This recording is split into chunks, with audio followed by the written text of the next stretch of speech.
ഹൂശ 3-ാം അധ്യായം. മുന്തിരിയടകൾ മോഹിച്ച് അന്യദേവന്മാരോട് ഇസ്രായേൽ മക്കൾ ചേർന്ന് അവയെ സ്നേഹിച്ചതുപോലെ നീ ഇനിയും ചെന്ന് വഷളത്വം ഇഷ്ടപ്പെടുന്ന ഒരു വ്യഭിചാരിണിയെ സ്നേഹിച്ചുകൊണ്ടിരിക്കുക എന്ന് കർത്താവ് എന്നോട് കൽപ്പിച്ചു. അങ്ങനെ ഒരുവളെ 15 വെള്ളിക്കാശിനും 1.5 ഹോമർ യവത്തിനും വിലയ്ക്ക് വാങ്ങി അവളോട്, നീ ഇനിയുള്ള കാലം അടങ്ങിയിരിക്കണം, ജാരസംഘം ചെയ്യുകയോ മറ്റൊരു പുരുഷനുമായി ബന്ധപ്പെടുകയോ ചെയ്യരുത്, ഞാൻ നിനക്കും അങ്ങനെയായിരിക്കും എന്ന് പറഞ്ഞു.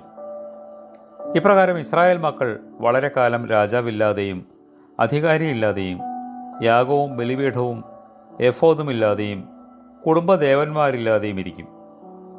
പിന്നീട് ഇസ്രായേൽ മക്കൾ മനം തിരിഞ്ഞ് അവരുടെ ദൈവമായ കർത്താവിനെയും അവരുടെ രാജാവായ ദാവീദിനെയും അന്വേഷിക്കും. അവസാന കാലത്ത് അവർ ഭക്തിയോടെ കർത്താവിനെയും അവൻ്റെ കൃപയെയും അറിയും.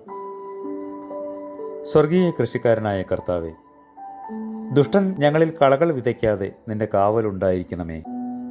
ആമേൻ.